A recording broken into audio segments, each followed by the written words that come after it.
फैज़ राशिद है। मेरा ताल्लुक़ city college of science and commerce से है। डियर स्टूडेंट्स, हम चैप्टर नंबर 13 एक्सरसाइज 13.3 पढ़ रहे हैं। एक्सरसाइज 13.3 हमारे पास क्वेश्चन नंबर है यहाँ पर 4A। Question number 4,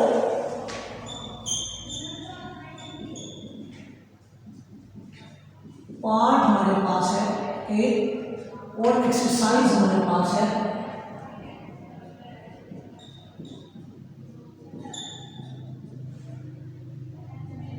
13.3। ठीक है डियर स्टूडेंट्स, हम क्वेश्चन नंबर 4 पार्ट ए पढ़ रहे हैं। मैं आपको इसकी स्टेटमेंट थोड़ी सी समझा देता हूँ। देखिए ये हमारे पास प्रोपोर्शन वाले टेस्टिंग ऑफ हाइपोथेसिस है।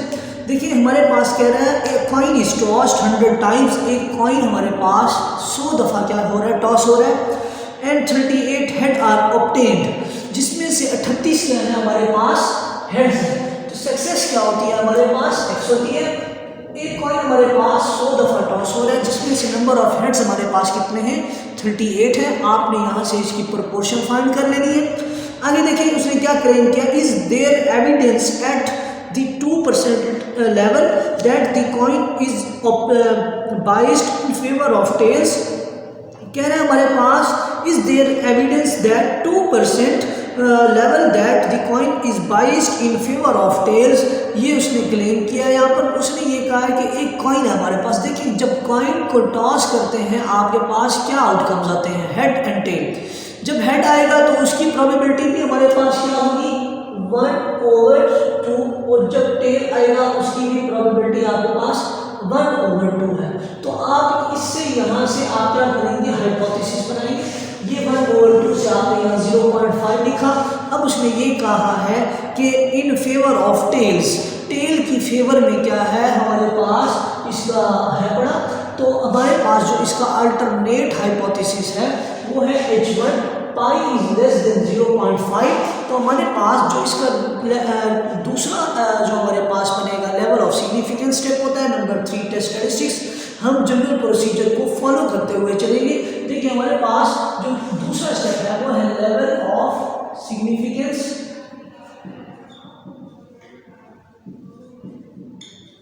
लेवल ऑफ सिग्निफिकेंस, आपने यहाँ लेवल ऑफ सिग्निफिकेंस देखिए क्वेश्चन में उसने दिया हुआ है, आपने यहाँ पर यूज करना है वही क्वेश्चन वाला जो कि 0.02 बनता है।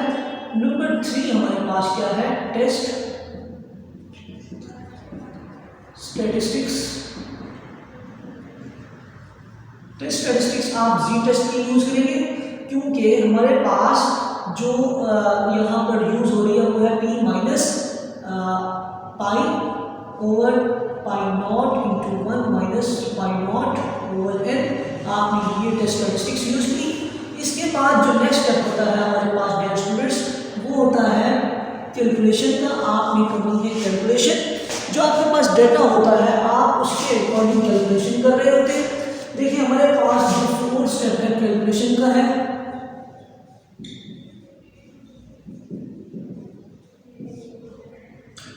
ये जो आपके पास टेस्ट स्टैटिस्टिक्स है इसके अंदर आप अपनी वैल्यूज पुट करें।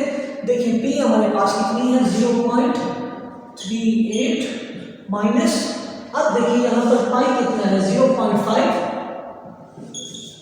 और देखिए अगेन आप पाई नॉट की वैल्यू पुट करेंगे। पाई नॉट की वैल्यू क्या है 0.5 इंटू 1 माइनस 0.5 ओवर। अब हमारे पास यहाँ n देखना है कि n कितना है, n हमारे पास 100 है। हम 100 पुट करेंगे और उसके बाद इसका स्क्वायर रूट ले लेंगे। हम 100 पुट करने के बाद इसका जब स्क्वायर रूट लेते हैं तो हमारे पास इसको कैलकुलेटर की मदद से सॉल्व करेंगे। सॉल्व करने के बाद इसका जो आंसर आता है हमारे पास डियर स्टूडेंट्स जी कैलकुलेटेड का वो आता है -2.4। ठीक है डियर स्टूडेंट्स, ये हमारे पास जी का आंसर आ गया। नेक्स्ट जो स्टेप होता है हमारे पास वो होता है क्रिटिकल रीजन। क्रिटिकल रीजन आप C डॉट आर से भी डिनोट कर सकते हैं। अब मैंने आपको बताया था डियर स्टूडेंट्स कि क्रिटिकल रीजन आप इस साइन के बिहाफ पे लेते हैं। ये हमारा कौन सा टेस्ट है, 1 टेल टेस्ट।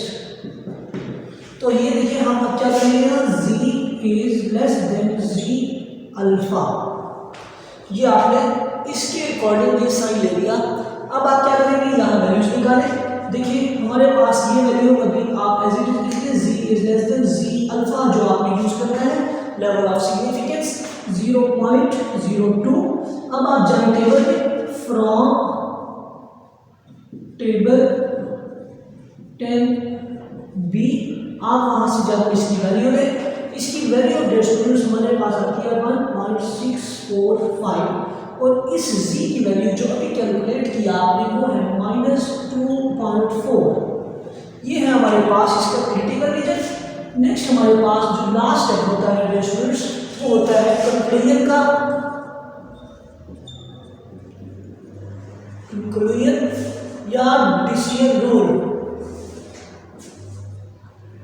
तो हमारे पास क्या होता है, हम रिजेक्ट करते हैं H0 को जब आपके पास ये वाली वैल्यू छोटी आ जाए टेबल वैल्यू से। जब आपके पास कैलकुलेटेड वैल्यू छोटी आ जाए टेबल वैल्यू से, तब आप क्या करते हैं, रिजेक्ट करते हैं। तो देखिए ये वाली वैल्यू हमारे पास छोटी है इस वैल्यू से, तो हम क्या करेंगे, रिजेक्ट करेंगे। तो पूरी बात लिखेंगे, यहाँ पर क्या लिखेंगे, as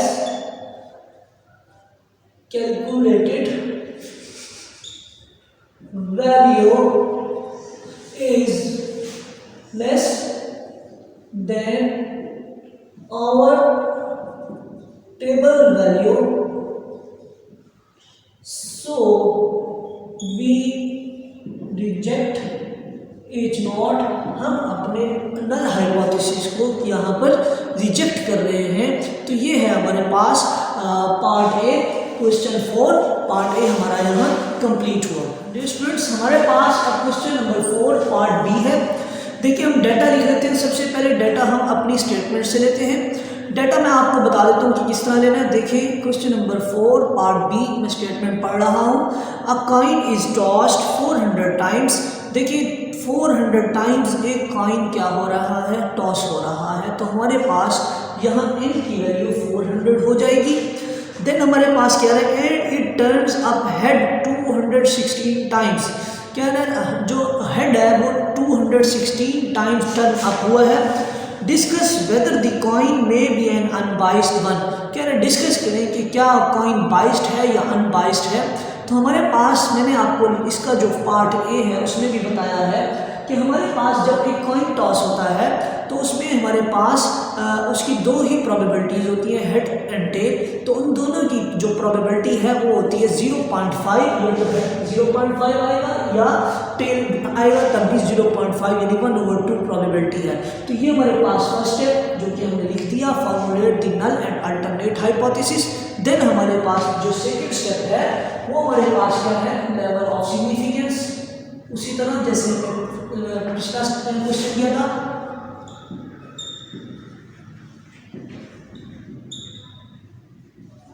level of significance alpha, जो कि हमारे पास यहाँ गिवन नहीं है। आप 0.05 जो कि 5% बनता है वो यूज कर ले।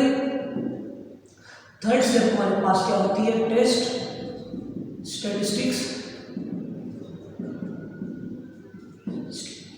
तो स्टैटिस्टिक्स आप जी टेस्ट यूज करेंगे। Z is equal to p minus pi over pi naught into 1 minus pi naught over n. इसका स्क्वायर रूट होता है हमारे पास। देन होता है हमारे पास फोर्थ स्टेप। फोर्थ स्टेप में हम क्या करते हैं, कैलकुलेशन करते हैं।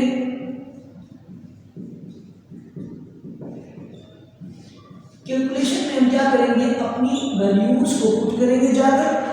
पी हमने निकाला है 216 x ओवर n होता है हमारे पास। पी इसके बराबर होता है x ओवर n। तो हमारे पास x है 216, n है हमारे पास 400। 216 डिवाइडेड बाय 400 ये हमारे पास होता है 0.54। तो ये आप p की वैल्यू पुट कर देंगे 0.54 माइनस पाई की वैल्यू 0.5 ओवर 0.5 इंटू 1 माइनस 0.5, और हम n पे डिवाइड कर देते हैं। n हमारे पास क्या होता है 400। इसका करें आप square root. Dear students, calculator की मदद से इसको सॉल्व करें। इसका जो आंसर आएगा आपके पास वो आएगा 1.6 जी कैलकुलेटेड का आंसर आ गया आपके पास। नेक्स्ट है हमारे पास क्रिटिकल रीजन। क्रिटिकल रीजन आप इस साइन के बिहाफ पे लेते हैं। अब ये कौन सा टेस्ट है हमारे पास, टू टेल टेस्ट। अब आपने यहाँ पर जो लेना है वो है z is less than z alpha over 2। हमारे पास यहाँ पर है अल्फा, आप इसको क्या करेंगे, अल्फा ओवर 2 करने के लिए 0.05 को 2 पर डिवाइड कर देंगे, जो कि बनता है 0.025 और ये अल्फा ओवर 2 दोनों तरफ z लगा दें, यहाँ भी z लगा दिया। z 0.025 की जो वैल्यू होती है हमारे पास डेट स्टूडेंट्स वो होती है 1.96।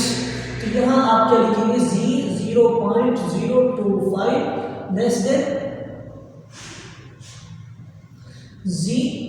अब इसकी जो वैल्यू है आप लिख लेंगे फ्रॉम टेबल 10b, ये है आपके पास इसकी वैल्यू 1.96, ये आ जाएगी इसकी वैल्यू 1.6। अब देखिए हमारे पास, देखिए ये वाली वैल्यू इस वैल्यू से जब छोटी हो जाती है तो हम क्या करते हैं, और जब ये वाली वैल्यू इस वैल्यू से बड़ी होती है तब हम क्या करते हैं, अब ये हमने डिसीजन देना है। देखिए ये वाली वैल्यू इससे छोटी आ गई तो हम क्या करेंगे, we do not reject H0। Number 6 देखिए ये वाली वैल्यू, देखिए अब ये है हमारे पास कैलकुलेटेड वैल्यू, ये वाली वैल्यू हमारे पास क्या है, टेबल वैल्यू। तो ये वाली वैल्यू जब इस वैल्यू से छोटी आ जाती है तो हम क्या करते हैं, रिजेक्ट H0। हम अपने नल हाइपोथेसिस को यहाँ रिजेक्ट कर देंगे क्योंकि हमारे पास हमारी कैलकुलेटेड वैल्यू हमारी टेबल वैल्यू से लेस आ रही है, इसलिए हम अपने इसको क्या करेंगे, रिजेक्ट कर देंगे। This is our question number 4 part B. Dear students, हमारा यहाँ आज का टॉपिक कंप्लीट हुआ। कल तक के लिए मुझे इजाज़त दें। अल्लाह हाफिज़।